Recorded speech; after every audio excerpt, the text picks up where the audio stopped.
The lesson today we have today is going to be based on spirits. In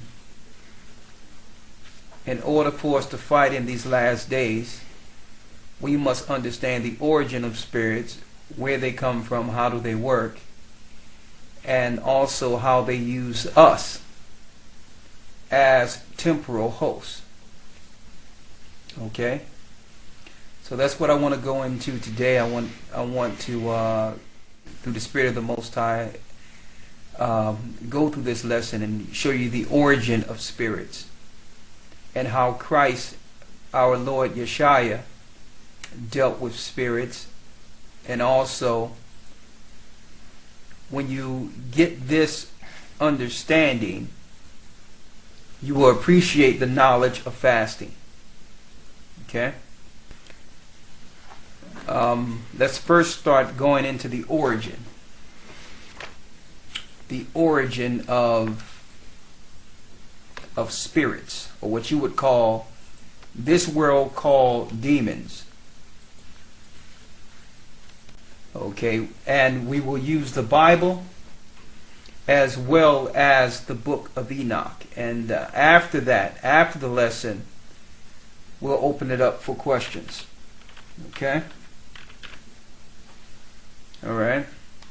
Matthew 17 is the one I'm looking for too. I have that.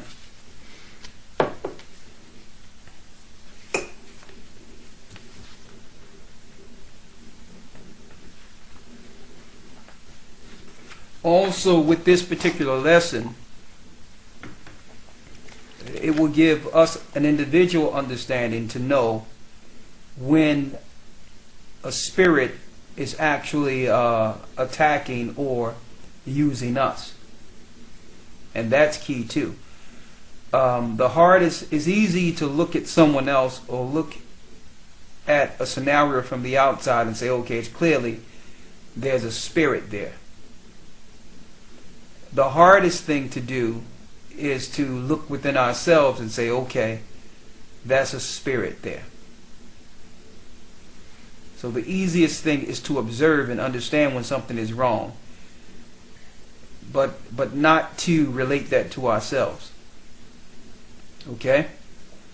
So let's go through a few scriptures first to go in to get the origin of spirits. We know that much evil was taught in the earth during the time of Noah. It tell you in Matthew 24. Matter of fact, let me not paraphrase it. Let's go to Matthew 24. Matthew 24. And let's start at about the 38th verse. Matter of fact, 37th verse. St. Matthew chapter 24, verse 37. Go ahead. But as the days of Noah were, so shall also the coming of the Son of Man be. The Bible says, Yeshua says, as the days of Noah, then shall the coming of the Son of Man be. So that's the parallel. The time of Christ is going to be almost exactly like before the flood. Okay? Now, I know a lot of us out here think that we have great technology and that we are far advanced through time, but you couldn't be further from the truth. In reality, life goes in cycles, and so do technology. The technology and the understanding we have today was actually founded in different burial grounds and different archaeological sites to do the things they're doing today. Okay, a lot of this technology that we see today, and all this understanding, comes from the time of the flood. It's almost to a point where things got so bad that the Most High decided to destroy the whole earth. Just destroy everything, all of its creation, and any animal that was crossly spliced or was genetically crossed. And that same with people. Any people who were tampered with the elements of the fallen ones fell with the fallen ones. And see, and this is the information that's hid through modern theology. they go through great hurdles to hide the fact that the demons or the powers or the gods that fell are the gods being worshipped in modern day religion. Okay? They make it seem as if it was just people being bad with no influence. But that's not the case. The Bible says, as of the days of Noah, then shall the coming of the Son of Man be. So what was going on during the time of Noah? Read. Verse 38. For as in the days that were before the flood, they were eating and drinking. They were eating and drinking. Marrying and giving in marriage. Now people get married all the time. So this is not just talking about a regular marriage here. Alright? It says they were eating and drinking, marrying, giving into marriage. Also it's parallel in showing that everyone was going about their life as if life would exist forever. As if they would have time to live a long, prosperous life. Read. Until the days that Noah entered into the ark. Until the days that Noah entered into the ark. Read. Verse 39. And knew not until the flood came and took them all away. They didn't realize it until it was too late. Read. So shall also the coming of the Son of Man be. It's going to come the same way. Okay? Now, as you can see, we're living in a time now where everything is genetically spliced. They're trying to influence creation on every level. Same thing as before the flood. Also, there were animals that were consuming other animals. Super carnivores or mutant carnivores like dinosaurs, Tyrannosaurus rex, and different types of animals that the Most High did not create. These were mutated between reptiles, between sea creatures and beasts. That's another thing they try to hide, that the Most High had to destroy these animals, or these animals would have consumed mankind. Okay? Now, they taught men to do all types of evil. Now, there's a reason that this evil was taught to men, is that's how you compromise your spirit and yield your spirit to the fallen one. So if the fallen one could get you to sin or get you to go against your creator, then he could control you through your guilt conscience. Through the spirit you're in, they can control you now because you feel in darkness, you feel away, you feel shame. So now the spirit was able to use those who compromised themselves against themselves and mankind. Let's go to the book of Genesis, the 6th chapter. Now we go here because, we go here because it's important that we understand the parallel between our time and the time of Noah, based on the fact that this is one of the signs.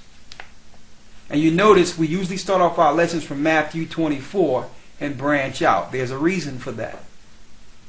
The reason we do this is because we're in the end time, and in order to understand the precepts of the end times, we must go to Christ's last words.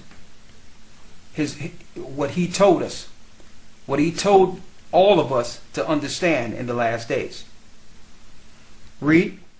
Genesis chapter 6 verse 1. Go ahead. And it came to pass, when men became to multiply upon the earth. When men became... on the face of the earth. When men began to multiply on the face of the earth. Read. And daughters were born unto them. Go ahead. That the sons of God saw the daughters of men, that they were fair. So the sons of God saw the daughters of men, that they were fair. Now those who are in our academy, and that should be all of you. Excuse me, this is a little tight here. Excuse me. That should be all of you. Okay? We went through the lessons of the beginning creation and the fall of mankind. And for those that were in the latest academies, we went into the serpent seed, the fallen angels and the giants. But there's something deeper than that. The next level is the children of those giants. What happened to them? What happened to them before the flood? How did they make it to the other side of the flood? These are some of the things we will discuss today. Why? In order to understand the power of fasting, we have to understand what we're fighting against. That's one of the biggest weapons that Satan used, is the unknown. Okay, now you have a conscious effort to fight against the spirits who are attacking us daily. And believe it or not, and it's strengthened us to know, they are afraid of us. You notice how through horror flicks and through all the things they show you, they make you afraid of ghosts, afraid of spirit. That's also psychological trauma, so that you can't face, quote unquote, those demons. Like Christ faced those demons. It make you fear them, opposed to understanding how much they fear you. Okay, that's a psychological programming they use to put us in fear of them. All right? So let's go into it. Go ahead. Verse 2. That the sons of God saw the daughters of men, that they were fair, and they took them wives of all which they chose. And they took them wives of all whom they chose. Now it tell you in the book of Jubilees that they appeared to these women as their husbands, but in greater form. Okay? In greater form, in greater stature. They made themselves look very, very nice, like their husbands on a whole nother level. Read. Verse 3. And the Most High said, My spirit shall not always strive with man. My spirit shall not always thrive with man. To show you that this time, the Most High Spirit was still thriving in the earth, even after the fall of Adam. Man was consciously aware of the Most High. There was no element during that time that the Most High, claiming that the Most High did not exist. The Most High's presence was with men before the flood. But through time and through sin and through partying and doing all the things we do now, people started to believe the Most High didn't exist. Read. And the Lord said, My spirit shall not always strive with man. Go ahead. For that he is also flesh. Yet his days shall be 120 years. So the Most High limited the time in which he would give mankind time to dwell in the earth. This was twofold. Eventually mankind would go to an age in which they could no longer live past 120 years, eventually. Okay? And also, he was telling Noah that he's going to flood the earth in 120 years. Mm-hmm. He was letting Noah know a time period. So imagine someone, now at this time, people were living 500 years. Methuselah lived almost 1,000 years. I mean, you would get 200 years, it would be like your body is like 30 or 40. Okay? Even Sarah, in her old age, when she went into Egypt, she was so beautiful, Abraham had to tell them that that was his sister. Or they would have fell on him. They would have killed him. And she was an older woman, but her beauty still surpassed all of the women of the earth at that time. So you have to look at what's going on here. The Most High is now punishing man. Imagine if man lived 500 years, 600 years, and their will is just to do evil. Imagine what would be left if they were able to survive with that type of understanding long. But of course, the satanic powers in this earth understands this, so they just take the program and relay it to their children and let their children continue where they left off. Okay? Read on. Verse 4. There were giants in the earth in those days. When you look at the Hebrew, it's Nephilim. There were giants in the earth in those days. Now, there was no such thing as giants before then. To prove to you, something happened with these sons of God coming down sleeping with the daughters of men. Okay? You've all got the precepts when we went into Job 1 and 6 to show you the sons of God who present themselves before the Most High. 2 Peter 2 and 4, when it goes into the angels that sinned and were cast down into hell. Okay? We also made statements to prove, and we're going to prove it today, that the angels bound one of the angels called Azazel under what you would call the Great Pyramid, Giza, in the desert Judea. I'm going to prove that today. So now we understand why the Sphinx is on the dollar bill. The Great Pyramid Giza was not built during the time before the flood. And there's proof of that. There's water recession. It's proven that it made it through a deluge. That's where the angel, when you go straight down to the bottom where a rock is slid in place, that's where the angel Azazel is. Okay? He's the one that it's ascribed all the evil when the angels came down and slept with women. Now, as in the days of Noah, then shall the coming of the Son of Man be. You notice in the book of Revelation, it talks about a star falling into the earth, or a star falling, and that's a prophecy. To prove to you near the end, during the apocalyptic time, angels are still falling. Just like in the days of Noah. But they hide it through your news programs with saying Comet Elenin is coming, and this comet or that comet, when it's really speaking of fallen angels, and they're explaining it off with the news program so that we as normal citizens of this world don't understand that these are spiritual phenomenons. If you understood that it was a spiritual phenomenon, you would probably believe in a God. So they use science in their programming box to actually distract you from the fact that you're living in prophetic times. Read on. Verse 4. There were giants in the earth in those days. There were giants in the earth in those days. And also after that. And also after that. To show you that even after the flood, that there were giants. Now, the reason why it's paraphrased like this is because we're reading the book of Genesis, which is one of the books of Moses. Moses alone had information of the book of Jasher, also that was laid down to his fathers from Jacob on down. He also was shown the beginning of times and the end at Mount Sinai. So these things are recorded. So he says there were giants in the land in those days and after that. Because we all know that Moses went up against some of the Nephilim on the way to the land of Canaan. So another thing we understand, as the days of Noah, then shall the coming of the Son of Man be, is that things fall, angels' presence are having an authority over man. And also there's Nephilim in every society on a high level to fight against God's people. So these are they that are at what you would call the top of the pyramid. These are they who are controlling the world. We wrestle not with flesh and blood. That's what Christ said. Now when we yield our spirit, and I'm going to go into that, when we yield our spirit to them, that's the only time they have power over us.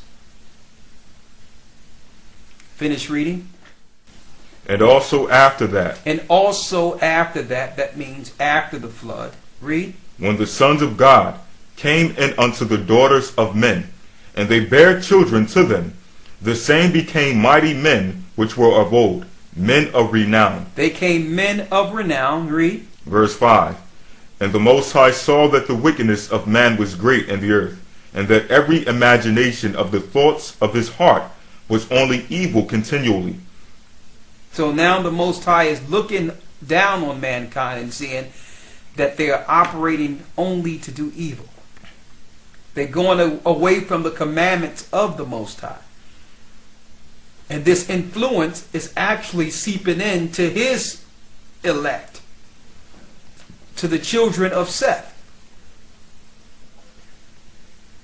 So he's looking at this evil. He's understanding that now Satan have a program that will eventually eradicate the woman's seed. That's the fight against God's people before the flood. Read. Verse 6. And it repented the Most High that he had made man on the earth. And we was such a farce. We were doing such evil during that time that it repented the Most High that he created man from the beginning. So you can imagine what we were doing back then, before the flood. Now usually this time is recorded in history under what you would call Greek mythology. This is how they hide it, through saying that it's a myth. When you see those old pictures like Dungeons and Dragons and Conan the Barbarian and all those barbaric type of people riding dragons and fighting and all that, all those things that we know didn't happen after the flood. That's where they get that those understandings, that history from. We're going to prove that. That all that history, that dark history, when people were operating all out, was before the flood. Read. Verse 6. And it repented the Most High that he had made man on the earth. Go ahead. And it grieved him at his heart. And the Most High said, I will destroy man whom I have created from the face of the earth. So now the Most High is saying, you know what? I'm going to destroy them. I'm going to destroy them from off the face of the earth. Read. Both man and beast, and the creeping thing, and the fowls of the air. For it repenteth me that I have made them. So what did the Most High destroy? He said he's going to destroy the fowl of the air, everything. Because it repented. Now you have to realize, well, if mankind have sinned against the Most High, why is he destroying animals? They didn't do anything wrong. Yeah, but the Nephilim and those that were following the Nephilim started cross-splicing and damaging and destroying and sinning against the Most High's creatures. Bestiality, all that. Started when you look at the myth of Pan, part animals, part people, all those things, they were doing all types of crazy splicing before the time of the flood. So the Most High, why are you thinking the law, the Most High wrote certain things in the law when we went into the land of Canaan? On our way to the land of Canaan, he gave Moses things that you wouldn't think twice about. Why did he put in the law that you're not supposed to deal with a beast? These are the things that was happening before the flood. He gave us a law written so that we couldn't repeat the things that made us fall before the flood.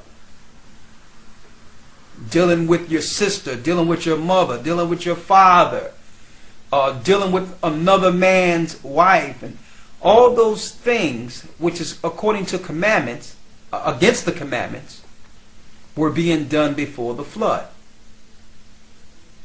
Okay. Read. Verse 8. But Noah found grace in the eyes of the Lord. Yeah. These are the generations of Noah. So now it goes to the generations of Noah, and we all know the story. Noah went to build the ark.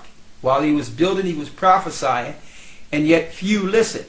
Let me tell you, brothers and sisters, there's not too many of our people like you that are here about 6 o'clock Eastern in your time, or 3 o'clock on the West Coast, wherever you might be right now. There's not too many people at 6 o'clock Eastern sitting down with their Bibles open, looking at what's going on in end times and trying to follow the Most High like you are. That's very rare. So imagine nobody hardly followed Noah. All right. Finish reading. Verse 9. These are the generations of Noah. Noah was a just and perfect, Noah was a just man and perfect in his generations. And Noah walked with the Most High. And he walked with the Most High, which means he was keeping the commandments. Go ahead. Verse 10. And Noah begot 3 sons, Shem, Ham, and Japheth. Shem, Ham, and Japheth. Go ahead. Verse 11. The earth also was corrupt before the Most High, and the earth was filled with violence. It filled with what? And the earth was filled with violence. We're going to show you how this violence was taught. Okay, and violence is from the devil. Violence is from Satan. Read. Verse 12. And the Most High looked upon the earth. Behold, it was corrupt, for all flesh had corrupted his way upon the earth. And the Most High said unto Noah, The end of all flesh is come before me, for the earth is filled with violence through them. And behold, I will destroy them with the earth. I will destroy them with the earth. So the earth was punished too. At this time, there was only one landmass. The landmass was on one side, and the water or the seas were on the other side, as we see in Genesis, the first chapter, during our creation lesson. So what happens? Water started coming through the earth, breaking up the earth, making islands, making different parts. The whole earth was being destroyed. And that's where you get some of the ruins, the ancient ruins underground of the city Atlantis. Okay, that's where you get the ancient city that they find under the Atlantic, called Atlantis. That was the city of the giants. Now, let's see what was going on before the flood. Let's go into the book of Enoch.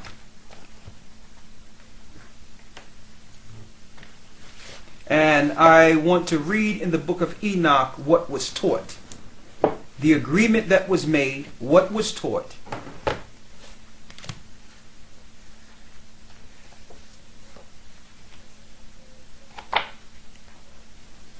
And for those who might question whether or not Enoch is canonical or righteous learning. Okay, for those who might question, don't think a man was as righteous as Enoch and didn't have record. Okay, he was the righteous before the flood. But yet you cannot read anything about Enoch hardly when it comes to serious detail, in-depth detail within the Bible itself. Why? Because the Roman Catholic Church was over the canonization, and they were hiding the fallen angels, their leaders, and the children of the fallen angels. Their so-called saints and statues they're worshiping are the children of Nephilim, or the children of the fallen angels. So they were hiding Enoch, because if they tell you about Enoch, then they must now start bringing forth information of what the Most High used Enoch for, and what's going on with those spirits that were loosed in the earth during the time of Enoch. Okay?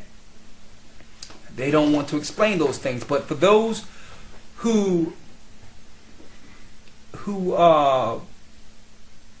question Enoch, if you read Hebrews 11:5, it says, by faith Enoch was translated. That means he did not see death, that he should not see death, and was not found. He became, it says, and was not found, because the Most High, had translated him. For before his translation, he had this testimony, that he pleased the Most High. So based on Hebrews 11, we all can read that Enoch had a testimony. But our question is, why can't we read this testimony? Why don't the churches that talks about Jesus and pleasing God, why they never speak about Enoch? He was so righteous, the Most High translated him.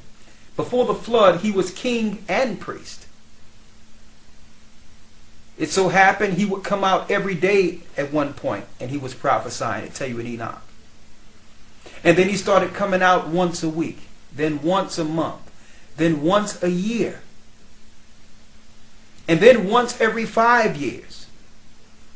It was to a point where people were looking for him, he was gone. They went out to hear him, he was gone. So he had this testimony that he pleased the Most High. So he had a testimony. Our forefathers, hey, I'm reading this out of the book of Hebrews in the New Testament. So you can't tell me that the Hebrews did not know about Enoch. We're reading this from the book of the Hebrews. Okay? So we know about Enoch. But someone is hiding Enoch from us. You don't know about the end times if you don't understand before the flood. It's impossible. As in the days of Noah, then shall the coming of the Son of Man be. But our society in this earth today have hid before the flood from us and gave us just a story of a guy and his children in a boat and a few animals. That's it. We're not telling us how was society so degraded? Why was it destroyed? Who taught the sin? Who was behind the evil that corrupted mankind? Shouldn't we know that if we're trying to be saved?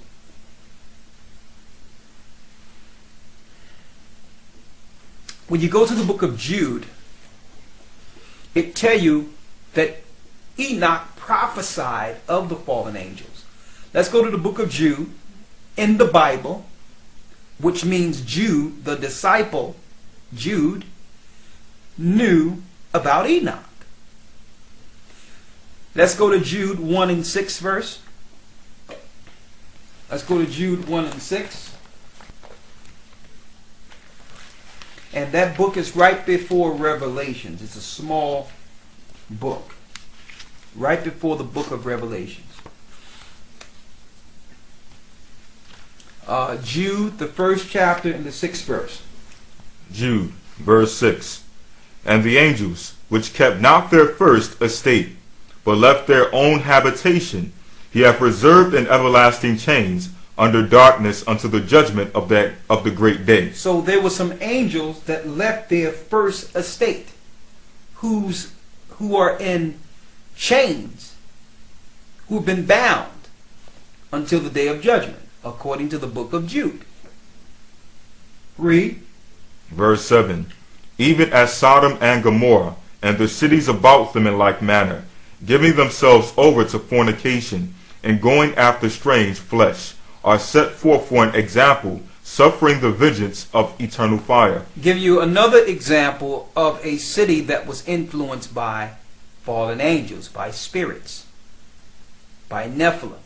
So through time, this happens through all their societies. They give great technology to a society. They demoralize the leaders and put them in place over the people. They start doing all types of tests on the animals and creation and deal with all types of sacrifice and evil doings. And it comes to a point where the height of their empire, homosexuality, breaks out, and they look to destroy the Most High's creation altogether. And on top of that, violence, wars, and destruction happens to a point where the Most High just say, listen, it's time to halt this. And this has happened in every society. Satan have took a hold on these cities up until our modern time. Let's go to the book, we're still in the book of Jude, and read the 14th verse. Verse 14. And Enoch also, the seventh from Adam, prophesied of these. So Enoch prophesied of these fallen angels, according to the Bible. I mean, why don't preachers go into this? You know why? Because preachers are not taught to teach the Bible. They're not set up to teach the Bible. They're set up to go to theologian seminary school, the same as someone who wants to teach math, or someone that wants to teach English in school. You must learn the curriculum that's relayed to the populace or to your congregation or class. It's not set up to teach the Bible. It's set up so that they can continue the perpetual lies that was given to us by slave masters and those that follow Satan himself. Read. Verse 14. And Enoch also, the seventh from Adam, prophesied of these. Let's see what he prophesied. Let's read the 15th verse. Verse 15. To execute judgment upon all, and to convince all that are ungodly among them all, to convince them, to execute judgment upon all, and to convince all that are ungodly among them of all their ungodly deeds, which they have ungodly committed, and of all their hard speeches, which ungodly sinners have spoken against him.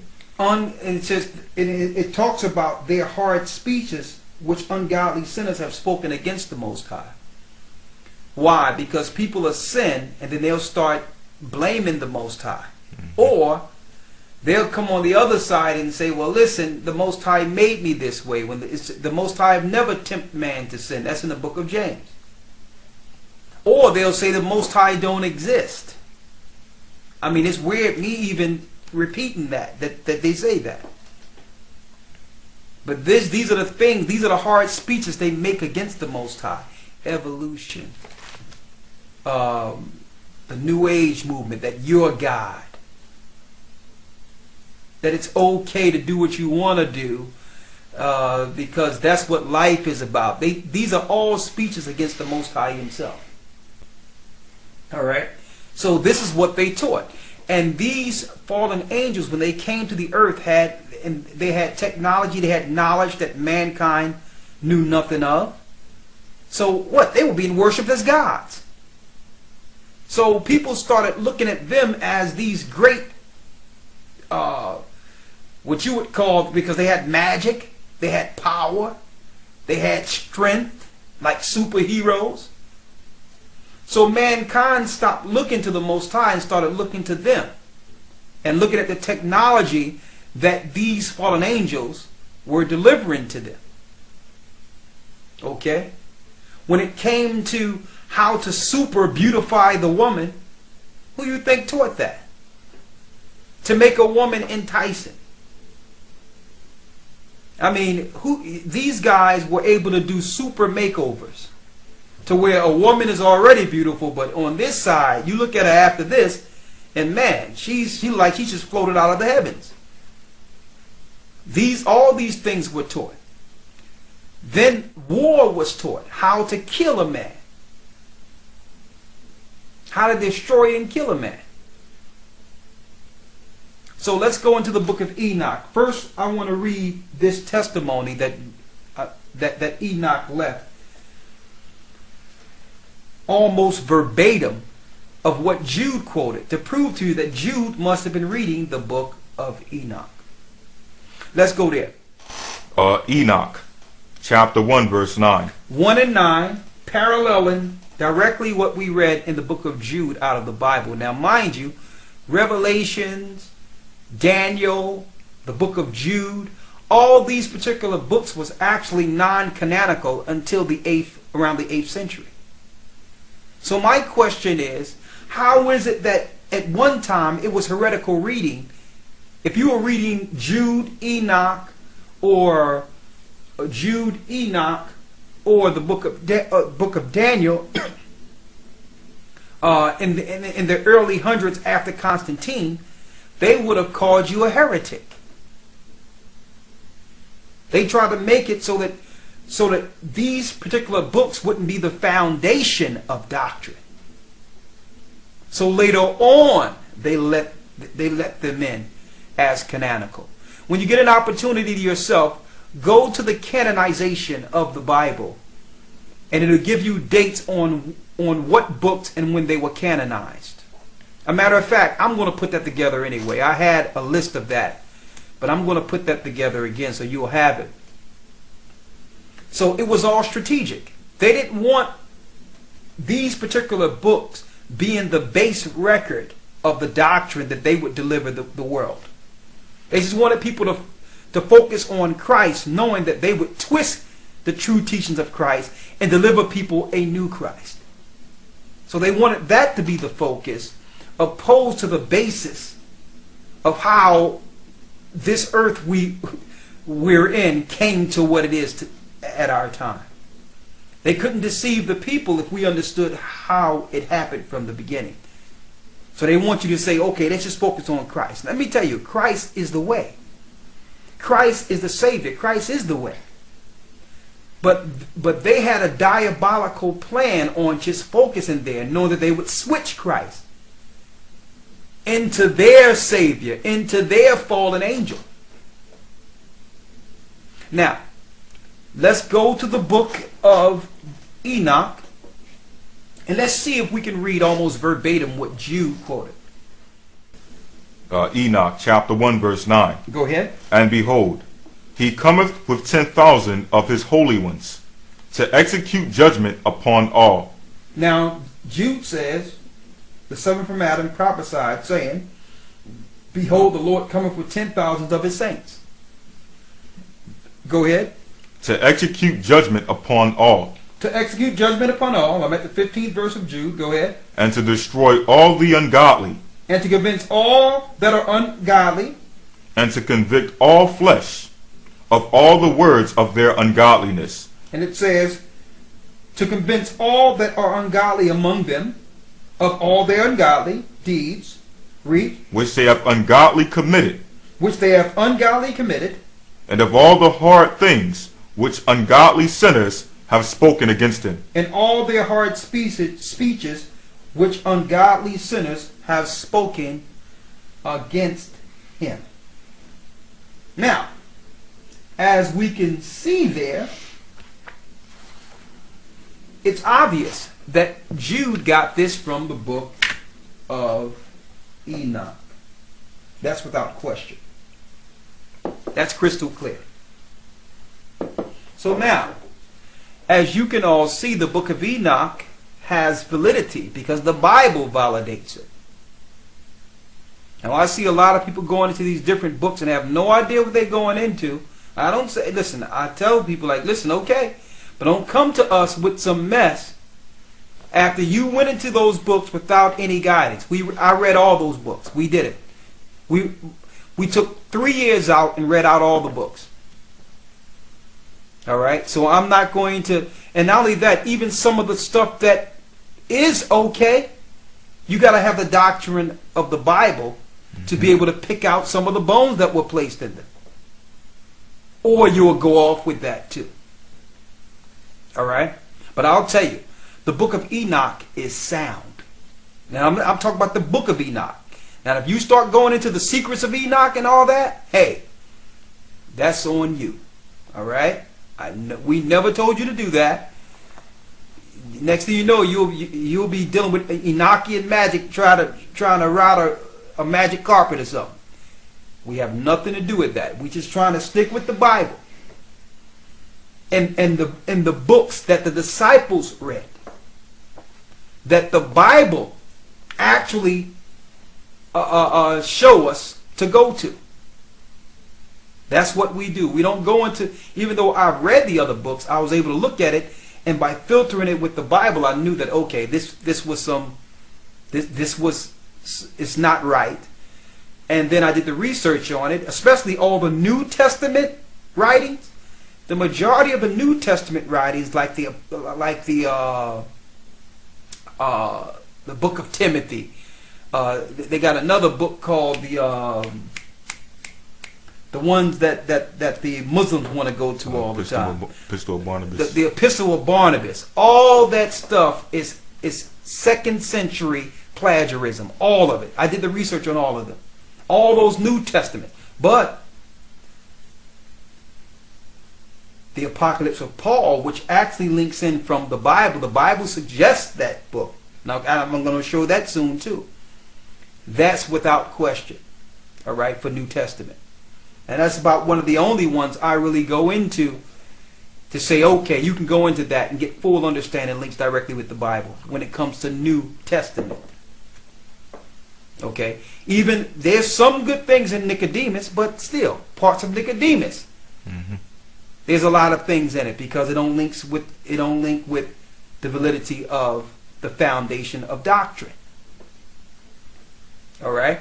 because we know that the Catholic Church got their hands on our records. So you have to filter those records with the Bible. But one thing about Enoch, you don't have to worry about Enoch. You go to the first Enoch, translation R.H. Charles, which was actually translated out of the records of the Qumran caves. There's nothing wrong with it. The whole book meshed directly with the Bible. No problem at all. As I read, here's a quote in Enoch, exactly, almost verbatim, what we read in the book of Jude. Okay? Now, let's go into, and let's talk about before the flood and how spirits began to multiply and destroy mankind. And let me tell you, these guys, they're not guys. These spirits that are over the guys ruling, boy, they're on it. This is their job 24/7. I mean, even the creation of the television was part of their mass programming to say, okay, let's do before the flood on steroids. Okay? Let's make it where we can actually influence evil and multiply evil all at once, any place. Okay? And let's use a magic box where we can suppose we can be in everyone's house at one time, instead of waiting for them to come amongst us to try to convince someone in their family to take it back. What if we can just be in everyone's home and just convince them? And we'll play on their individuality to make them believe that what they're learning is something special that actually separates them from the rest. Using psychology, Sigmund Freud's psychology, to bring people into the grips and bonds of Satan. So this is what they thought. This is how they brought it forth. But here's the blueprint, what we're reading.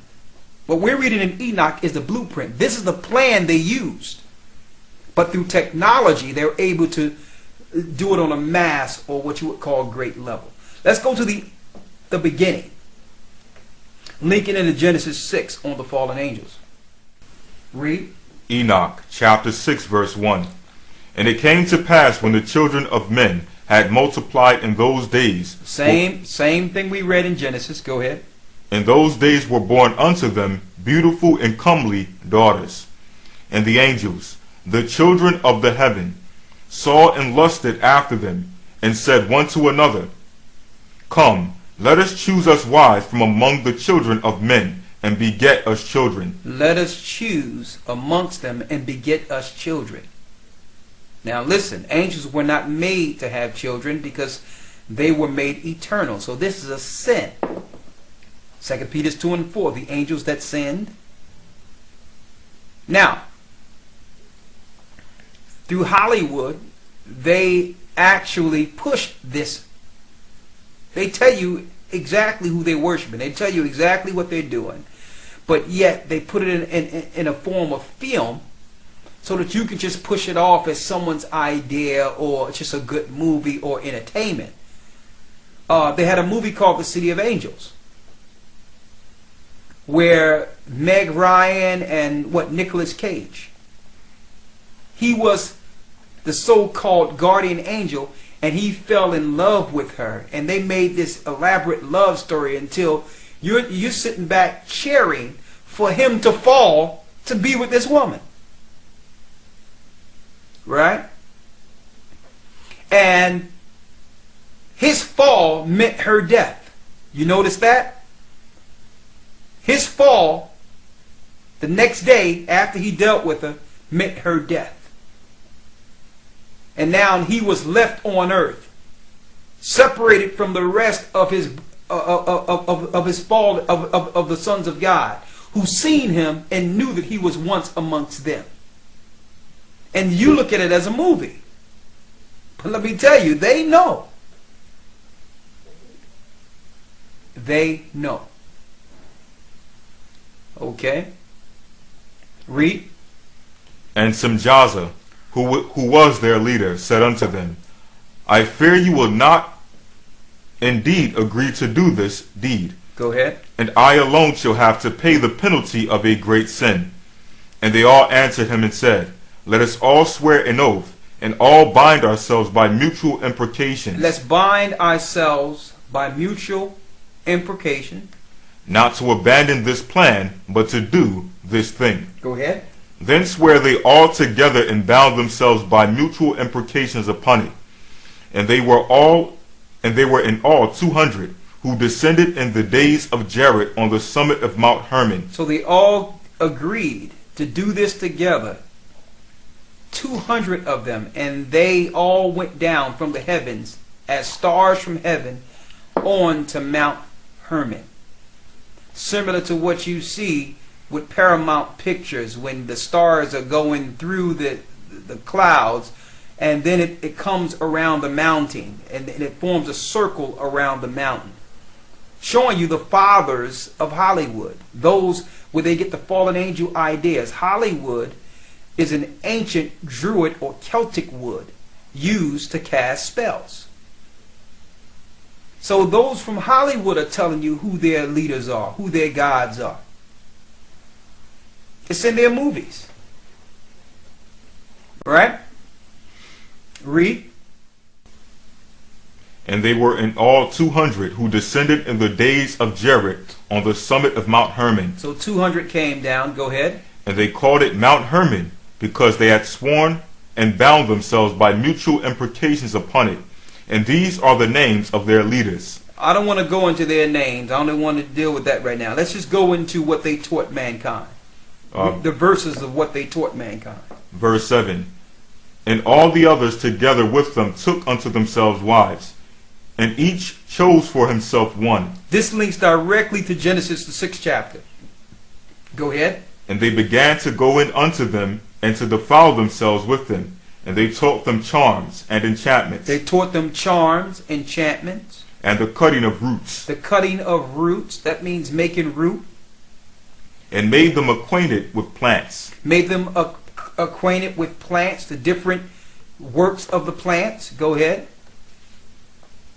And they became pregnant, and they bare great giants. There were Nephilim in those days. There were giants in those days. Read Genesis, the 6th chapter. This is how the Nephilim came to be.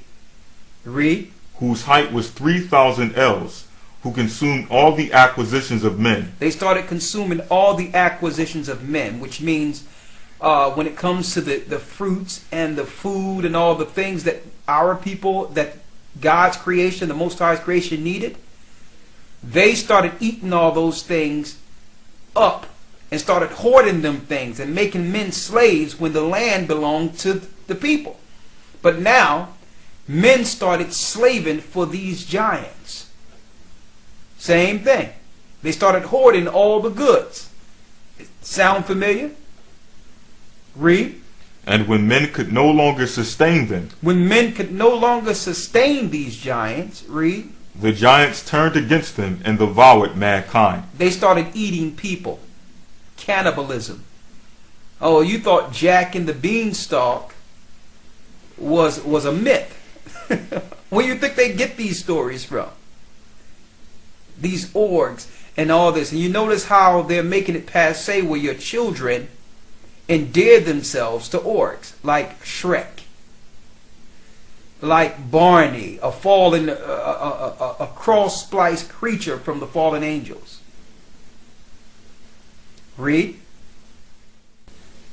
And when men could no longer sustain them, the giants turned against them and devoured mankind. Let's see what the fallen angels taught people.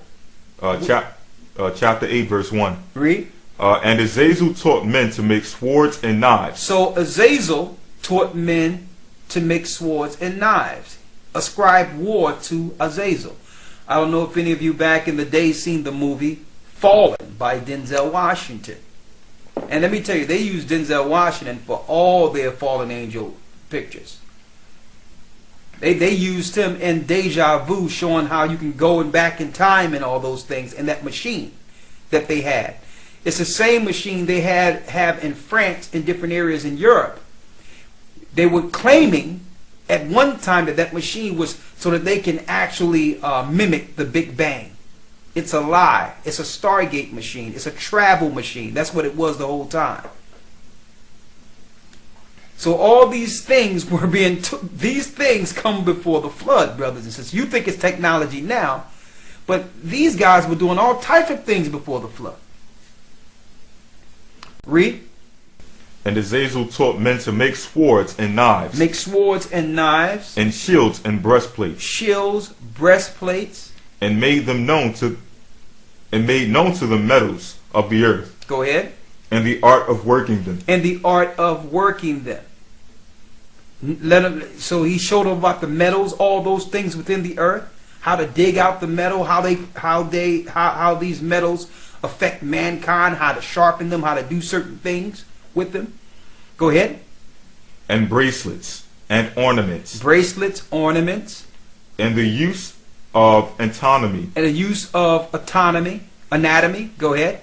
And the beautifying of the eyelids. And the beautifying of the eyelids. That means shaping up the eyes and having that look and doing certain things that actually makes you an individual outside of everyone else. It's teaching individuality. That's what they were doing. Like the arching of the eyebrows, the paint and all that, the extravagant paint over the eyes and all those things. That was taught by the fallen angels. Read. And all kinds of costly stones. And all kinds of costly stones. Showing them how to cut the diamonds, how to make them shine and all those things. Because we know that the fallen one was covered by all these precious jewels.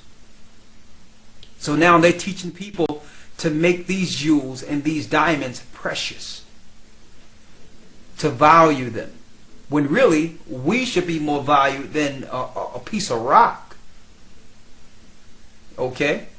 Read. And they coloring tinctures. And there arose much godlessness. And they committed fornication. So now it's going into what happened in Genesis the 6th chapter in detail. Go ahead. And they were led astray and became corrupt in all their ways. Some Azazel taught enchantments and the root cuttings. So one taught the enchantment. Go ahead. And armoros, the resolving of enchantments. And the other one taught how to get a root or what you would call a when they put a root on a person or put a curse on a person. Azazel taught how to put the curse on, and another angel taught how to get the curse off. See, and this is a lot of our people deal with this. You go to these little witch doctors or these little guys and say, listen, I want to do something against a person.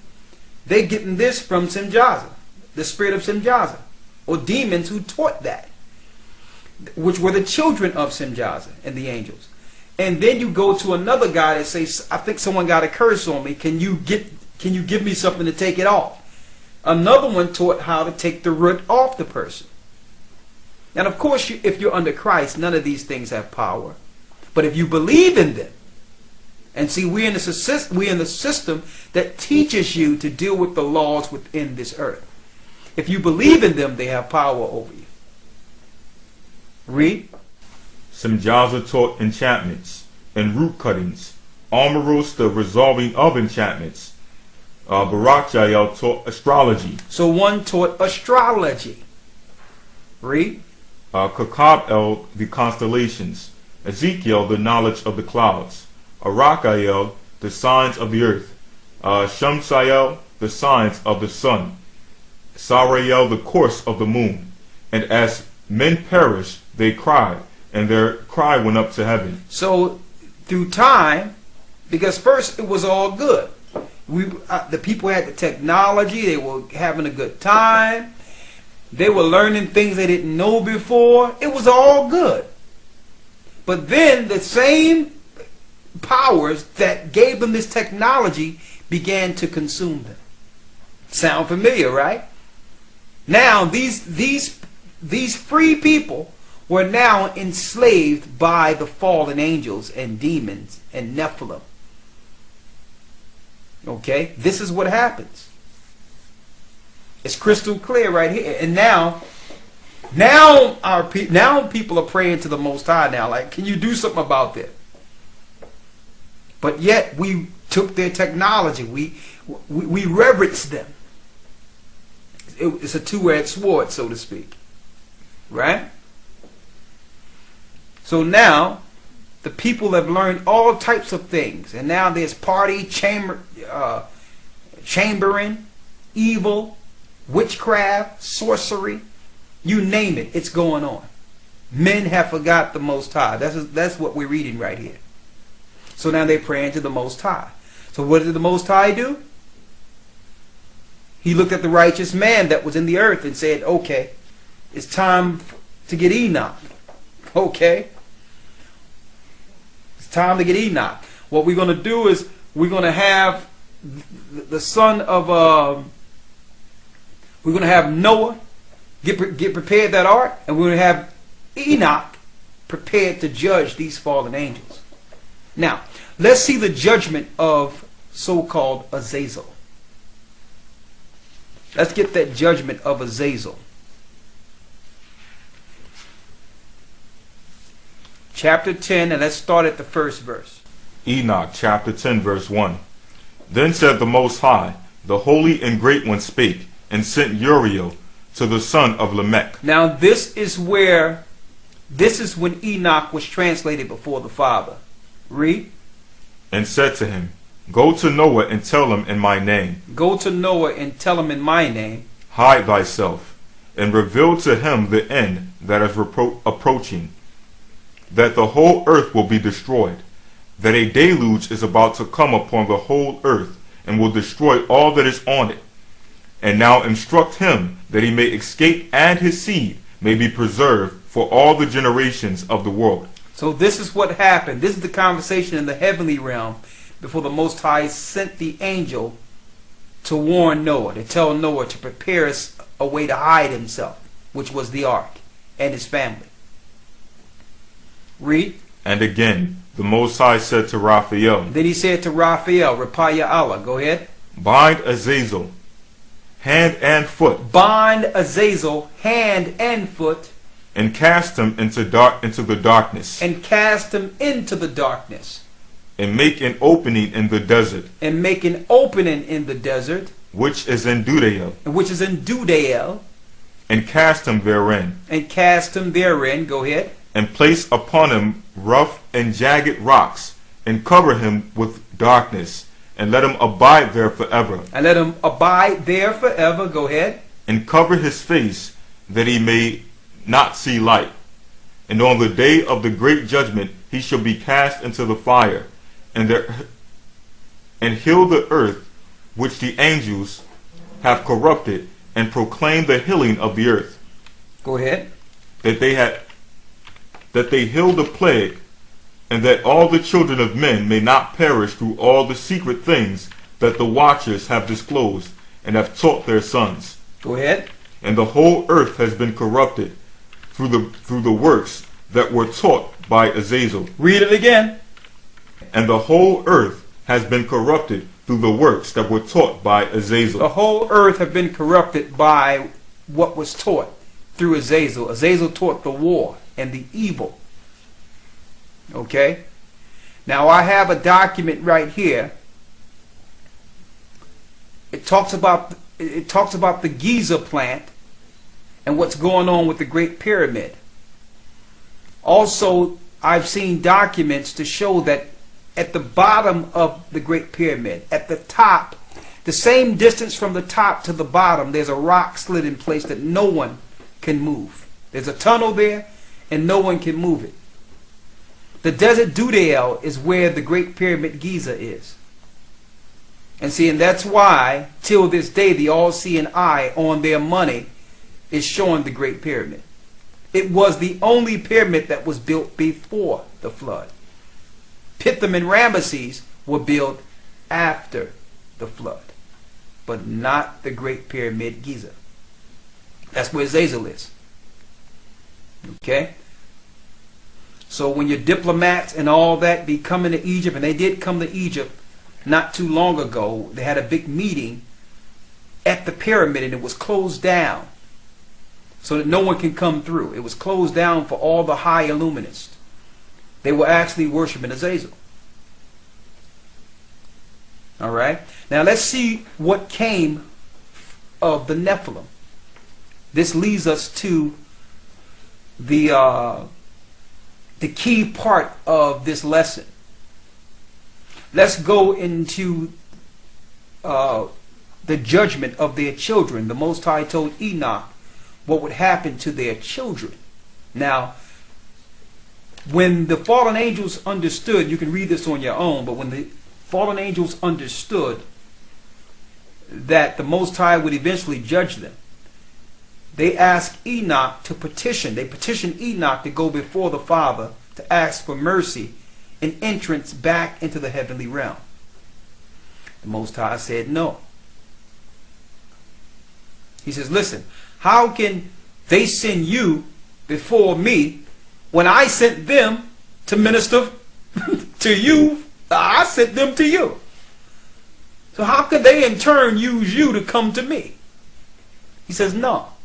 He will not let them back in. A matter of fact, he's going to punish them and he's going to bound them in Hades. And their children, I'll tell you what's going to happen to their children.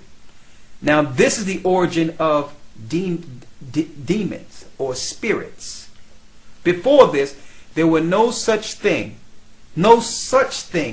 as demons. Okay, we all talk about demons and see how Christ cast out the spirits. We're going to talk about that in a moment. The influence they have, what they do, and how when someone is so-called possessed. We know the stories, but yet we don't know the origin of it. We see the Catholic Church always coming through. You notice the Catholic Church is in all these particular movies linked to these so-called demons, and you think they're casting them out, when really they're telling you, listen, they're together. They're all together. Christ wasn't performing exorcisms. Christ was casting demons out. Exorcisms is an agreement with the spirit. Another demon agrees to go against that demon in that person, but eventually the higher demon can go in.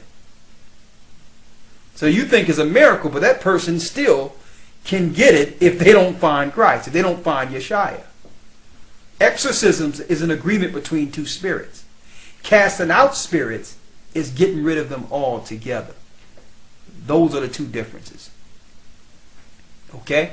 Now, let's go into the book of Enoch and show the judgment. Enoch chapter 15 verse 1. We're in Enoch 15 and 1. Read. And he answered and said to me, and I heard his voice, Fear not, Enoch, thou righteous man and scribe of righteousness. Approach hither and hear my voice, and go say to the watchers of heaven, who have sent thee to intercede for them. You should not intercede for men.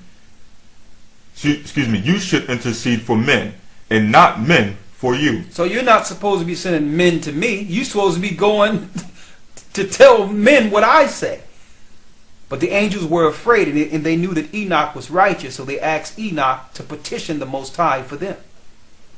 And see, that's another problem that the fallen spirits that control your government, that's another problem they have with the Most High's creation, us, is that we get second chances. We get third chances. We get our whole life to come to the Most High.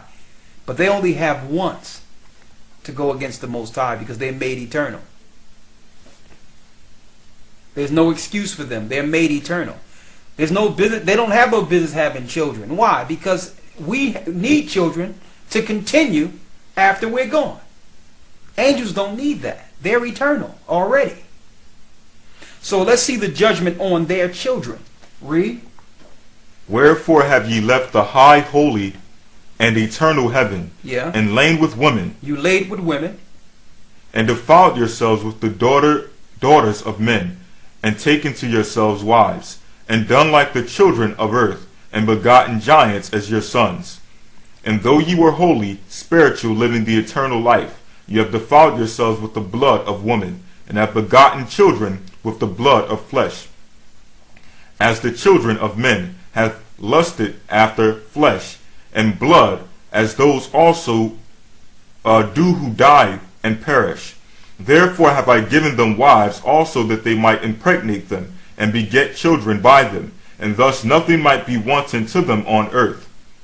But ye were formerly spiritual, living the eternal life, and immortal for all generations of the world. And therefore I have not appointed wives for you. Go ahead. For as for the spiritual ones of the heaven, in heaven is their dwelling. Go ahead. And now the giants who are produced from the spirits and flesh. Now the giants who were produced from the giants and flesh, read, shall be called evil spirits upon the earth. Shall be called what? Evil spirits upon the earth. Shall be called evil spirits upon the earth. That's your origin of demons. That's where they come from. They were from the children of the fallen angels and the women. See that?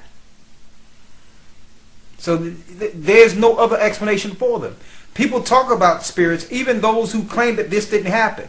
But my question is, okay, if that didn't happen, then where do the demons come from? If this didn't happen, why are you preying on people and trying to cast out spirits? Where did those spirits come from? Here's the explanation. The Bible is telling you. Enoch is telling you. Read. Evil spirits shall they be, evil spirits have proceeded from their bodies. What chapter and verse? Enoch chapter 15 verse 8. Go ahead. And now the giants who are produced from the spirits and flesh shall be called evil spirits upon the earth. They shall be called evil spirits upon the earth. Go ahead. And on the earth shall be their dwelling. And this is where they will dwell. Go ahead. Evil spirits have proceeded from their bodies, because they are born from men, and from the holy watchers is their beginning and primal origin. Go ahead. They shall be evil spirits on the earth, and evil spirits shall they be called. And as for the spirits of heaven, in heaven shall be their dwelling, and the spirits. But as for the spirits of the earth, which were born upon the earth, on earth shall be their dwelling. And the spirits of the giants afflict. They afflict. Oppress. Oppress. Destroy. Destroy. Attack. Attack. Do battle. Do battle. And work destruction on the earth. Now here's the key point here. These are all the things they do to keep trouble stirring. These are all the things they create in the earth to keep pain, to keep destruction happening. But here's their weakness. Enoch is going to tell you their weakness. And listen, this is why the Catholic Church don't want you to know this. Read it. They take no food. They take no food. But nevertheless hunger. But they hungry. Read. And thirst. And they thirst. So they're suffering. Ever since they fell, because they were insatiable. They're spirits that desire food and drink, but it's never satisfied. So what do? When you see a person gluttonous and they're obese, that's a spirit trying to fulfill that insatiable appetite. This is what they do. So here's the key point that would make them leave you alone and go someplace else. If you don't eat and drink, if you fast, if you go days without it, they'll try to find someone else. They will look for someone else. That's one key. They can't stay in a body that's fasting and praying. Why? Because you have no need for the flesh. You're killing your body. So as your body goes, they cannot do anything. They can't act out none of these actions. You're too weak to fight. You're too weak to curse someone out or fight against someone or try to go against someone. You're actually calm. They can't use you.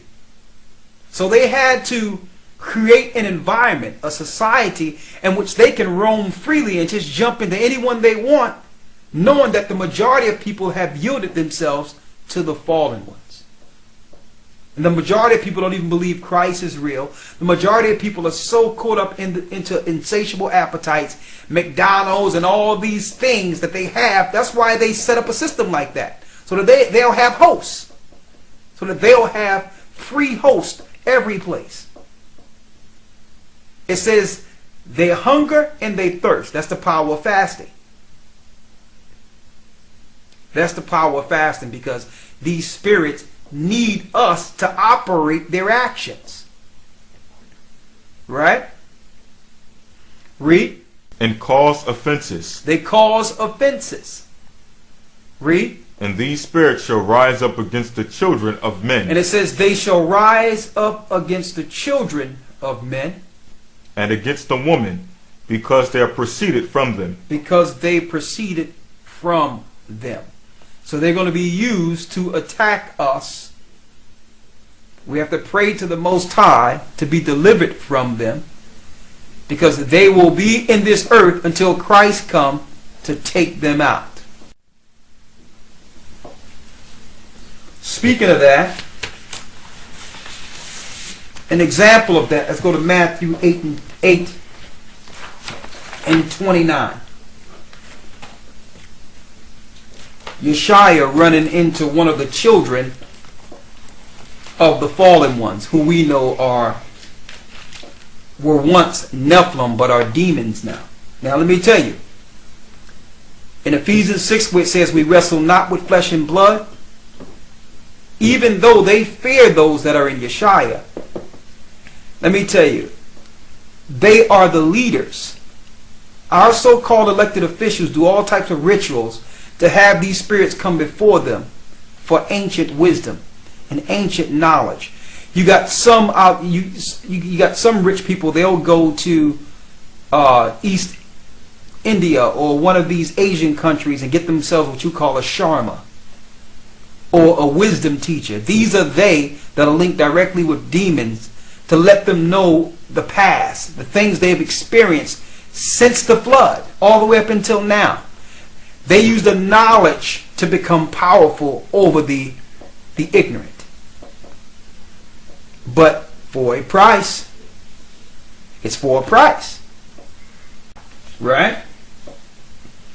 Let's go to Matthew 8 and 29. St. Matthew chapter 8 verse 29. Read. And behold, they cried out, saying, What have we to do with thee, Yeshua? So Christ ran into a guy with the spirit. He wasn't talking to the guy, he was talking straight to the spirit. This guy was so ruthless that no one would dare mess with him. They couldn't chain him down. He broke chains. Spirits. Now you notice we're in a society now that they put spirits on you. That's what your inoculations and all those things are about. They put the demons in you. They put spirits in you. Sicknesses are demons. Next thing you know, you're paranoid. Next thing you know, you are, you're stressed, or you're dealing with mental stress. You're feeling depressed. All these are spirits. All those are spirits. So instead of being prayed over or getting to the root of the spirit so that you can be free, they've set up a pharmaceutical grid that gives you medication to suppress so that the spirit can stay. The pharmaceuticals is part of the sorcery or pharmacy, so that you'll believe that everything is all right, but the demon stays. The spirit stays. Okay? So the spirit asked Yeshua, have you come to torment us before our time?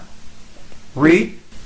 What have we to do with thee, Yeshua, thou son of Ahiah? What do we have to do with you, Yeshua?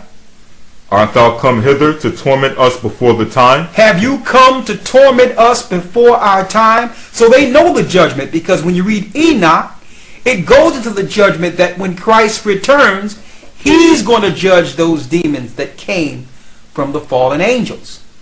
So now I understand Matthew 8 when the spirits looked at Christ and say, have you come to torment me before our time? Yeshua wasn't talking to the person, he was talking to the spirit in the person. Then now the spirit that took over that person's vessel is the one speaking. You might notice this all the time, or to some degree, if you see someone who've been institutionalized and they're walking around speaking to themselves and all that. That didn't happen to them before they went into the institution. It's the institution that used these places for all types of secret things. And they put demons on these people. That's a perfect example. These people are out of their mind. You look at them like they're crazy, but really, the spirit have taken over their vessel. So Yeshua experienced that. He spoke right to the spirit. He didn't speak to the person, because the person is bound. The person needs to be released. They need their vessel. They've been taken over. Okay? So the spirit recognized Yeshua and says, have you come to torment us before our time? To let you know that there's more than one in that person. Read. Verse 30. And there was a good way off from them an herd of many swine feeding. So the devils besought him, saying, if thou cast us out, suffer us to go away into the herd of swine. He says, if you cast us out, why don't y'all cast us into this herd of swine, to show you that spirits can hide out in animals too.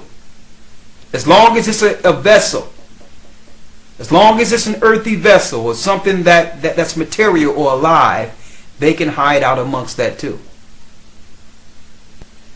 He could have cast them into the earth.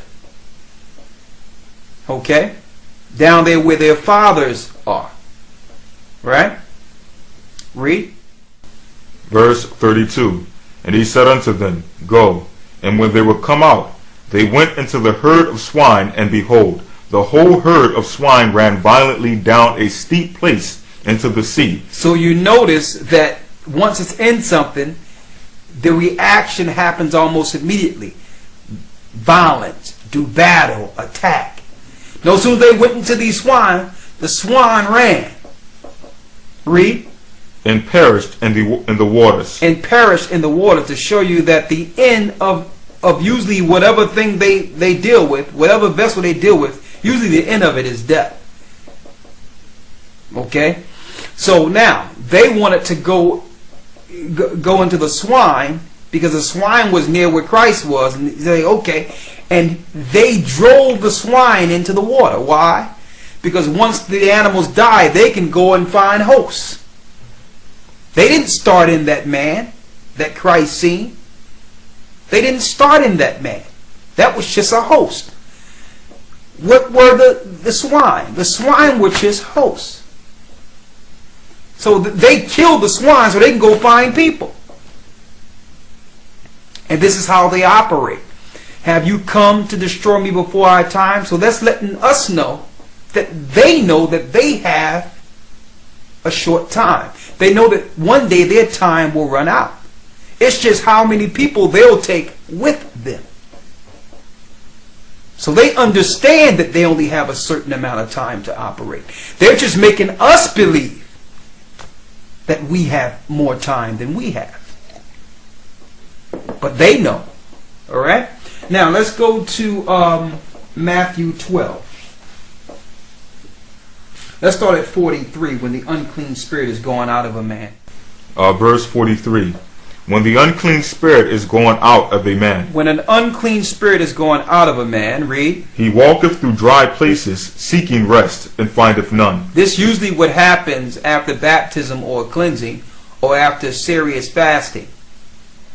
What happens? The spirit leaves you. He walketh through dry places, seeking rest, and findeth none. So now that same spirit is operating and trying to find a place or a vessel to go into, and can't find no one to go into. Read. Verse 44. Then he saith, I will return into my house from whence I came out. So they always decide to come back to their original host.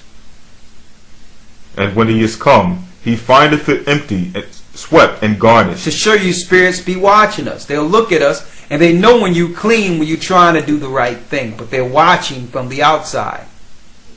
Read. Verse 45. Then goeth he and taketh with himself 7 other spirits more wicked than himself. So here it is. He understands that you have the power to get rid of him because he's on the outside. So instead of coming to you with one now, he's going to bring 7 of his brothers with him. Read. And they enter in and dwell there. And the last state of that man is worse than the first. Even so shall it be also unto this wicked generation. So that's crystal clear. Now Christ, Yeshua, was giving the disciples examples of how the spirits operate. What they do. Okay? Now, how does this translate to us? Because we know they be on the outside watching, looking to get in. So Yeshua gave the disciples key information so that they can battle them. Usually, I'm going to tell you, they usually come in through some type of emotional trauma. That's when they usually gain entrance, when your emotions are at a height and your guard is at a low. I'm going to give an example of that. When someone is doing something against you, or when you try to do something back, that's when you know, okay, it's starting to affect me. That the spirits just need a way in. And it usually starts by an attack, battle, or an offense. Somebody did something to you that had the spirit. But when you do it back, now the spirit is no longer on that particular person.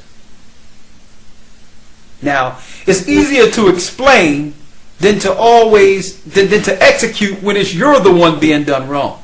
Okay?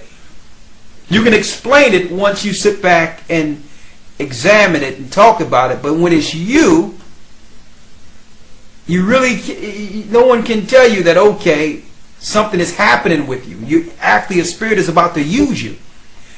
See, and if we all, not just you, if we all operate like Christ told the disciples, when it happens, there will not be murder. Because usually, hey, listen to some of the stories of how when people get killed. It's usually something that's small happened.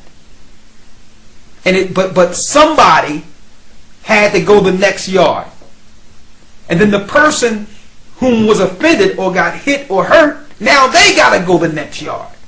And now somebody's dead. The spirit then got a soul to hell. Now the spirit is looking for another person to go into to do the same thing, perpetual. It's a cycle. Because once you're out, they don't need you no more. And then they go find someone else. You're out. So this is how it works.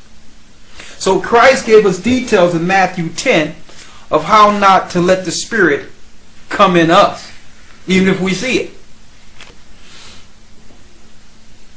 Let's start at Matthew 5 and 3. All Yeshua's writings. St. Matthew chapter 5 verse 3. Blessed are the poor in spirit, for theirs is the kingdom of heaven.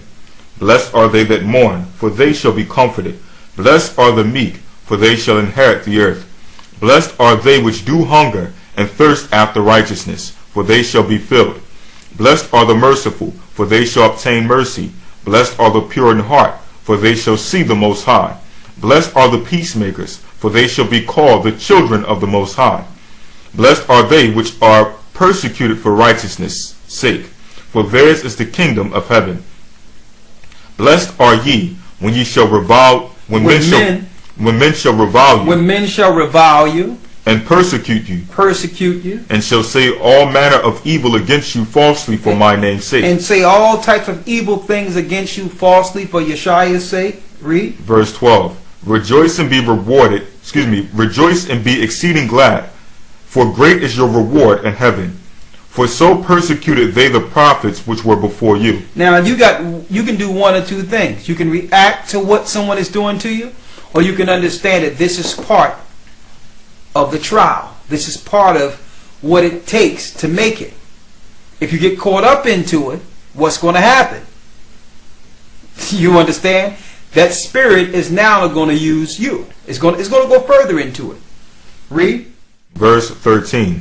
Ye are the salt of the earth. But if the salt have lost his savor, wherewith shall it be salted? It is thenceforth good for nothing but to be cast out, and to be trodden under foot of men. Let's go to the 21st verse. Verse 21. Ye have heard that it was said by them of old time, Thou shalt not kill. and whosoever shall kill shall be in danger of the judgment. But I say unto you, that whosoever is angry with his brother without a cause shall be in danger of the judgment. So we can't be angry. We can't be angry with our brethren, no matter what the case is. Because why? Anger leads to all the things that the fallen angels were teaching, and their children was teaching, right? Read. Verse 22. But I say unto you, that whosoever is angry with his brother without a cause shall be in danger of the judgment. Go ahead. And whosoever shall say to his brother, Rakah, shall be in danger of the council. But whosoever shall say... When it says Rakah, it's not Rakah. It's talking about vain fellow. When you look this word up, it's vain fellow. Or just saying, well, this person doesn't matter, or this person is a fool, or just being condescending to your own brother. That's what that's speaking of. I want to go into one thing clear on this. Let's go down to the 38th verse to show you more fruits of knowledge to know how not to let another spirit jump from one person into you. Because believe it or not, it might be for a moment that the spirit is in the person. It don't live in the person. It just got in the person during a point of anger or a point of emotional stress. So it's just there to cause a confrontation so that somebody get taken out. That's what it's there for. You understand? When you go to the beginning and look into their origin, you know that they deal with those moments. Why? Because the spirit, when you read the book of Enoch in the 15th chapter on, it lets you know that one of the curses is that spirit will be in them so that they can eventually destroy each other in a great battle. It's what the Greeks call the clash of the titans. They killed each other off through war. And that's the spirit behind all these wars we see today. All these countless people dying for nothing. It's the spirit of the titans. So it's the same thing. That Titan story is correct. The clash of the titans is actually written of in the book of Enoch. The curse was that their sons would end up envying and hating each other and fall out in war and kill each other. But their spirits would not dwell in the earth or in heaven. They will be dwelling within the earth as demons or spirits. So these spirits operate a moment. They're just looking to get somebody killed. And then after that, you're sitting there looking like, man, I don't know what I did. Why? Because you were taken for that moment. Or, I don't know what I said. I don't know why I said that. You were taken for that moment. You didn't mean those things.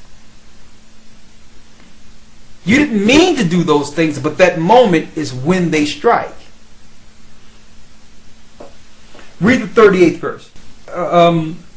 Let's start with 37. Verse 37. But let your communication be yea, yea, nay, nay. Why did Yeshaya say, let your communication be yes or no? Read. For whatsoever is more than these cometh of evil. Anything yes or no cometh from evil. I know people sometimes want to say, well, you know, I don't know. But really, you're trying to get around being straight. So, first of all, if you can't do something, just say, I can't do it. No. If I can do it, say yes. Because if you can't do it and you say no, the person might be mad at you, but at least you didn't tell them something and didn't do it. So now that keeps down the anger, keep down the fighting. Christ said, let everything be yes or no. That's it. You try it that way, it'll be less strife. Stop trying to be negotiable all the time. If you don't want to do something, if you can't do it, not if you want, because sometimes you have to do things you don't want to do. But if you can't do something, it's okay to say, you know what, I can't do it. No. Christ says, let it be no or yes. Everything else is strife. Now the world is not used to operating like that.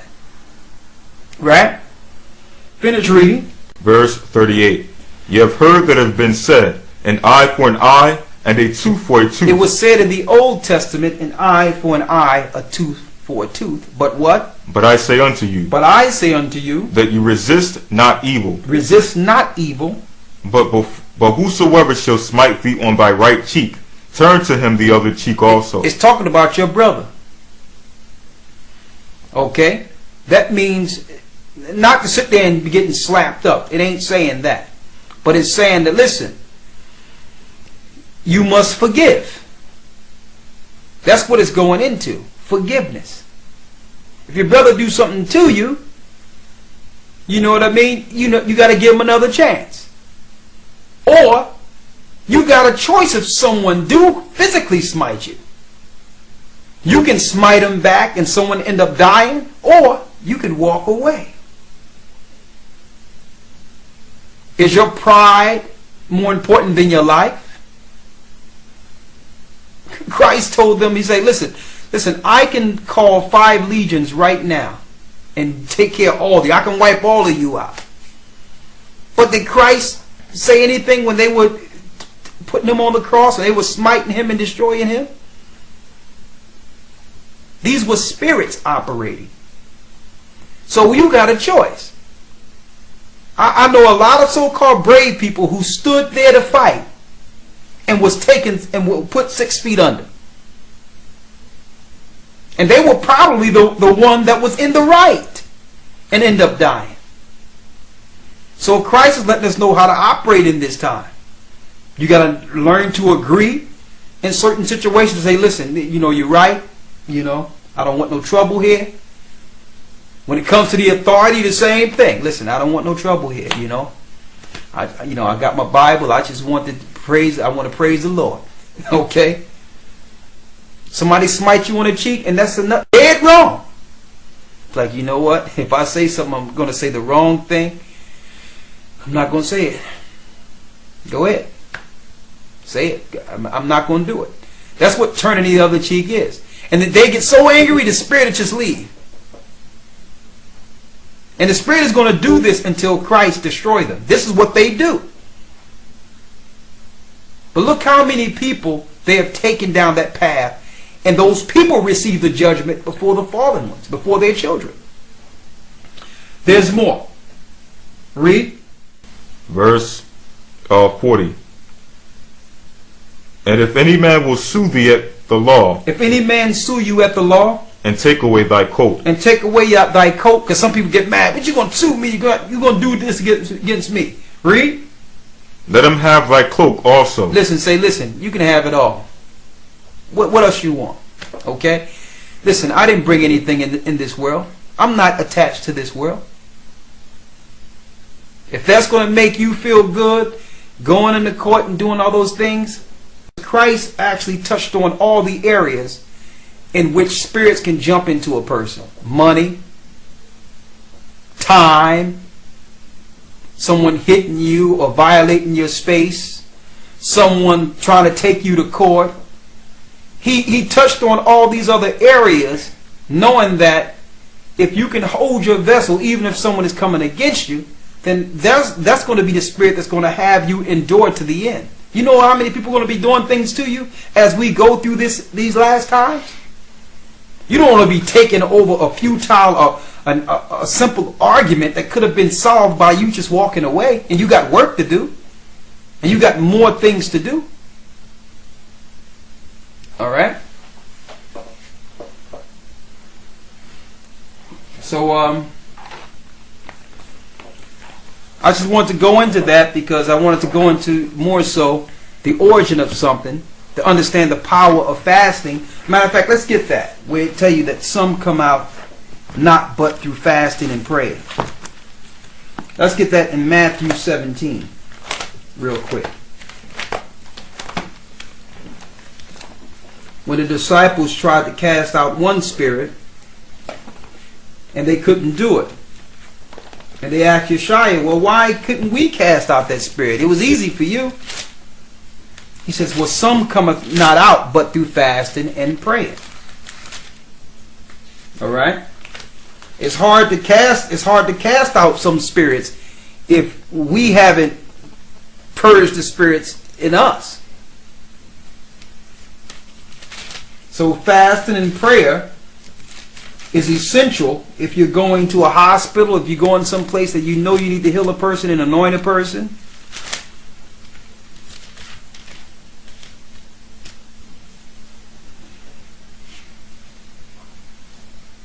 let's get it right here. Yeah. Read the 18th verse on down. St. Matthew chapter 17 verse 18. And Yeshua rebuked the devil, and he departed out of him, and the child was cured from that very hour. And the child was cured from that very hour. Then came the disciples to Yeshua apart and said, Why could we not cast him out? Why couldn't we cast him out? I'm going to tell you, and I hate to go into these so-called vaccinations all the time, but I'm telling you, brothers and sisters, I done read records, and I know beyond any shadow of a doubt, sicknesses is demons. Sickness, you are vessels for spirits to inhabit. This is what they understand. It's mass, what you would call possession. It's mass possessions of people is what they're doing. A lot of people don't know how deep that is. These sicknesses are deep, and they're targeting the children with them. They're targeting the brain. They're targeting the body. They're making you weak, making you sick. When you read, Christ was curing. He was about healing. He was about you being whole, healthy. Right? Read. Verse 18. Go ahead. And Yeshua rebuked the devil, and he departed out of him. Go ahead. And the child was cured from that very hour. Then came the disciples to Yeshua apart and said, Why could we not cast him out? Why couldn't we cast out that particular spirit? Go ahead. And Yeshua said unto them, Because of your unbelief. Because of your unbelief. You can't go into a situation not believing that Yeshua is going to use you for that specific purpose. You must believe wholeheartedly. If you have any doubt, don't go in.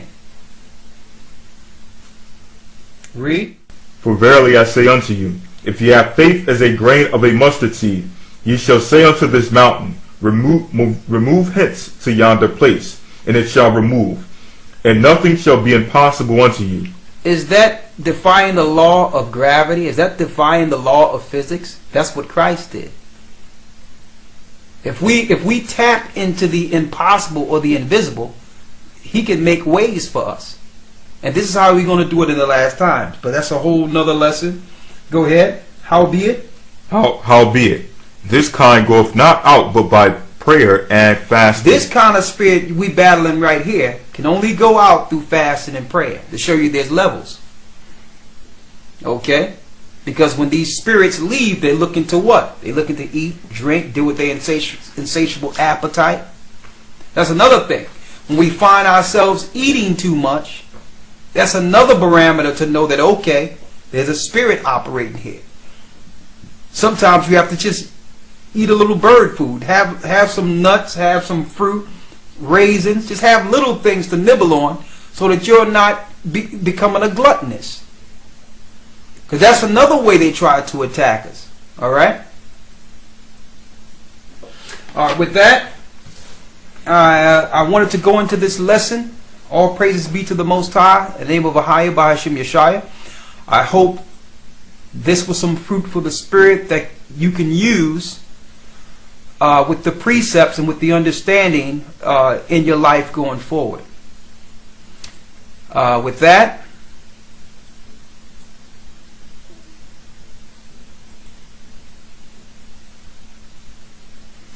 let me answer a few questions here.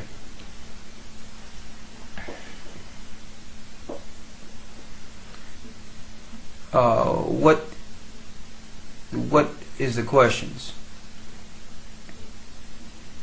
I heard that went pretty good last night on the show. We thank the brothers, I think from the Texas area, right? Mm-hmm. We thank them for the show last night, inviting another lawyer. It was pretty good. It don't say in particular why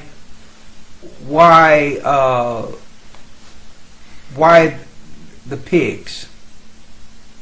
I guess they wanted to get into the quickest thing going because Yeshua was ready to cast them into Hades.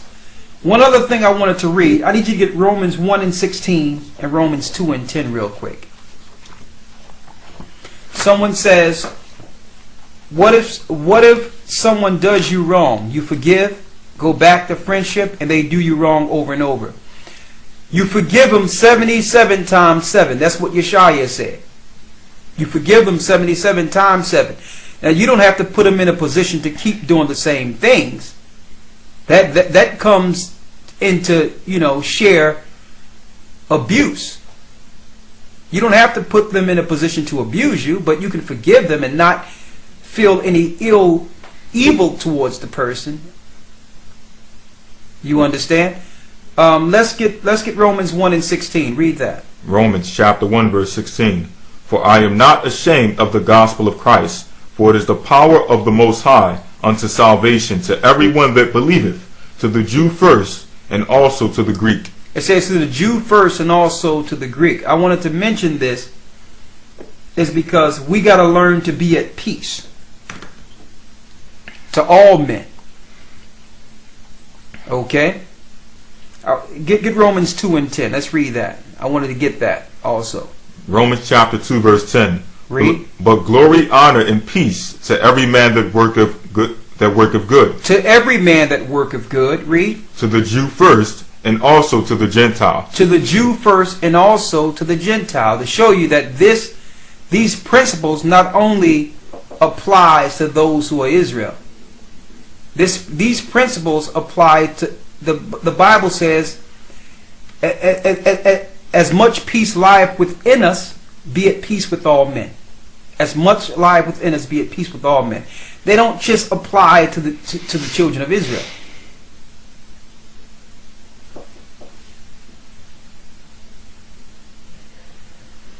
Someone says, how about when we discipline our children? How should we handle that without anger? Listen, it's easy. Tell them to bend over, put their hands on the bed, take the belt, and don't be angry. And say, just hold tight, and I'm going to give you these licks here. And that's it. There's no anger in that. You don't have to be mad at all right there. That's a beautiful thing. All right. What's the next ones here? Yeah, let me go up here.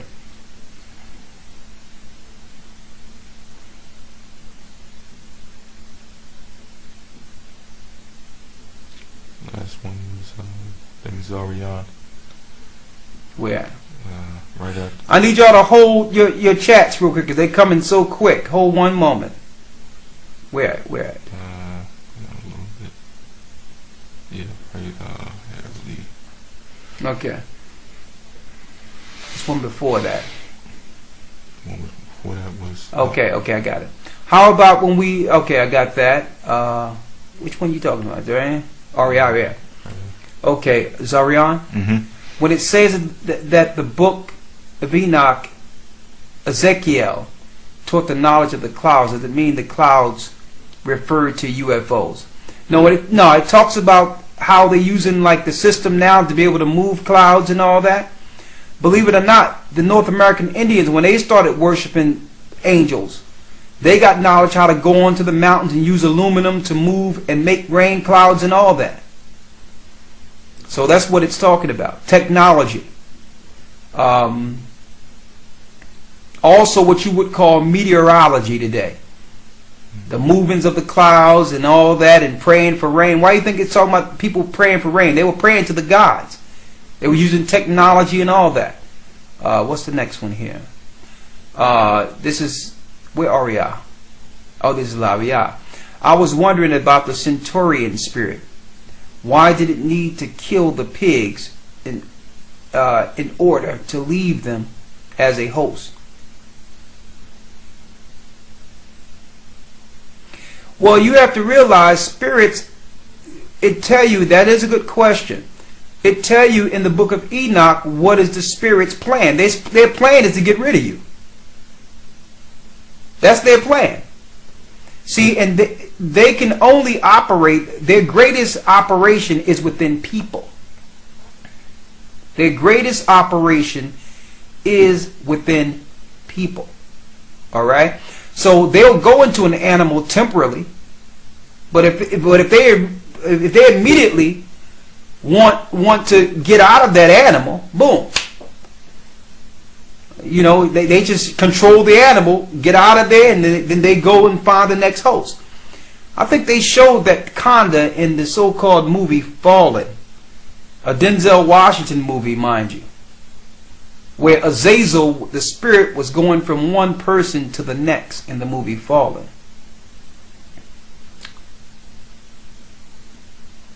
All right. Let's see. So that's the answer to that. And to heal that, if you are dealing with spirits, it tell you that you go before the elders and be anointed. You confess your fault, whatever your fault is. Usually your fault is speaking about what's on your mind and how you get to where you were, and the things that are in you. You talk about it, and then you be anointed, and those things get released. Those spirits are released. Okay? That's why it says, confess your faults one ye to another, that you may be healed. You can't be healed holding things. Those are spirits also. You must talk about it, go before the elder in your area, and be anointed, and be free from the spirit that binds you. All right?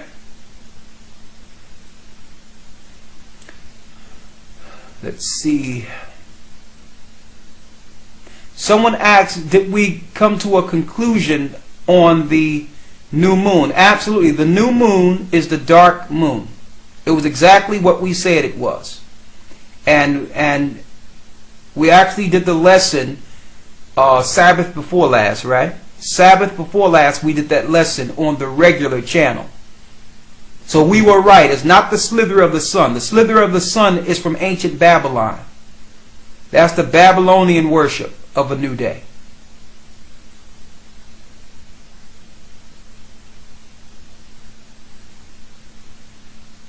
Yeah, I said, Gedaliah Wan, that if you set up the interview, we could make something work on that.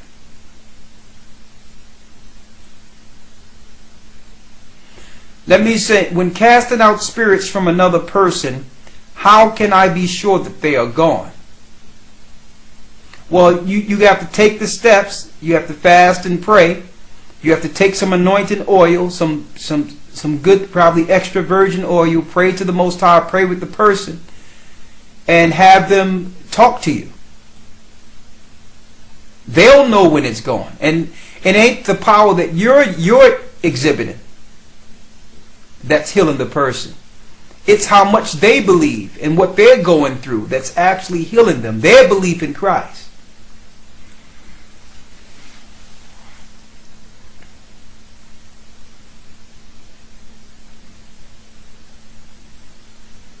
Okay?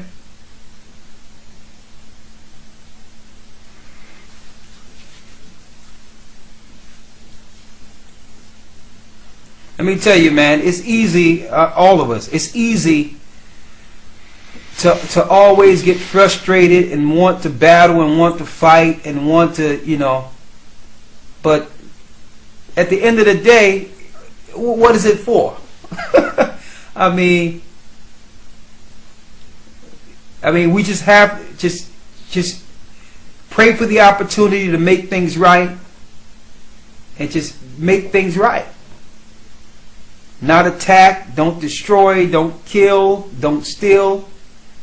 Just work our way, and to understand that there's no sin that's not common to man. I mean, usually when someone is doing something to you, you've probably done that and worse to someone else. So just don't get caught up in a moment where it's too late. It's too late for that.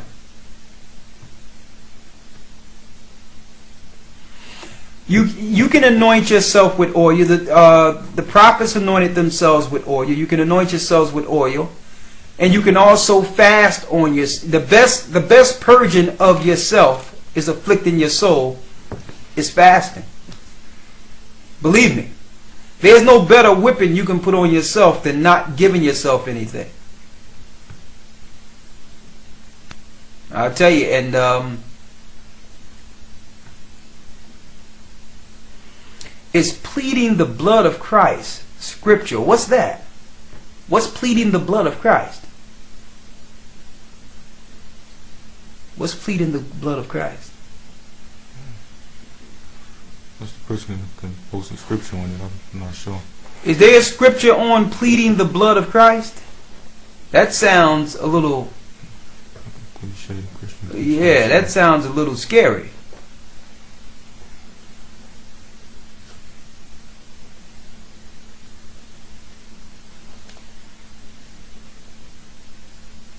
Oh, nah. There's no such thing as plead. I bet you that links to some type of witchcraft, something they dealing with in there.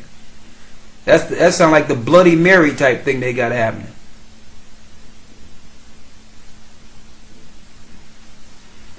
When it comes, let me tell you, the bottom line is if you go to someone in private, confess your faults, whatever they be, and just let it out.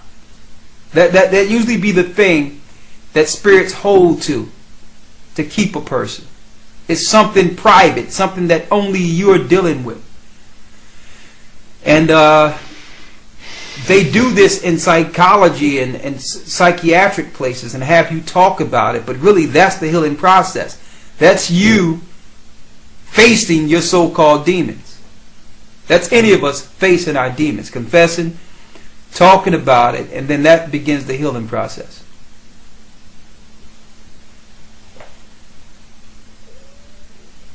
Okay?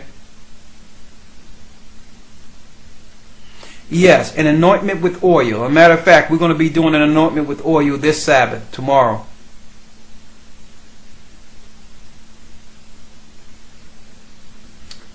When it comes to that interview, we got to reschedule that. So with that, we hope you have something. We're going to try to do it around 12 noon tomorrow. We're going to go from noon to 1:30, an hour and a half tomorrow. 1 hour and a half, okay? Well, all praises be to the Most High. This is a lesson where, if you know, I suggest you download it on your desktops or whatever the case is, and keep it for yourself. And always remember, so you can know the origin of the spirits, whatever the case is. You understand? So that you'll know how you stand in certain situations. And let me tell you, we all get caught. We all get caught at certain junctures, and none of us are beyond spirits taking us and attacking us and moving us into the wrong place. All right?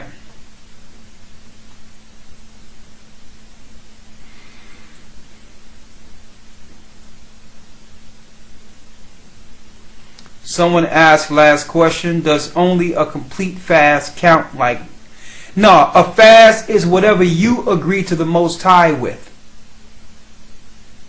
Whatever you agree to the Most High with. Some people go cold turkey altogether. Some people just do water. Some people just do fruits and nuts and juices and things of that nature, nothing solid. Some people decide that they're going to abstain from meat for a period of time. But but when you're looking to deal with something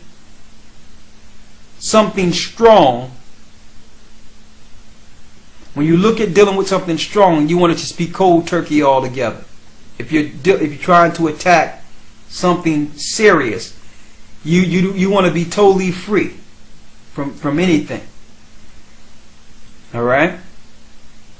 With that, I wish I can stay on longer because, you know, I got a little energy, but I got to be up tomorrow morning and got to try to put myself on a regular schedule. So, all right.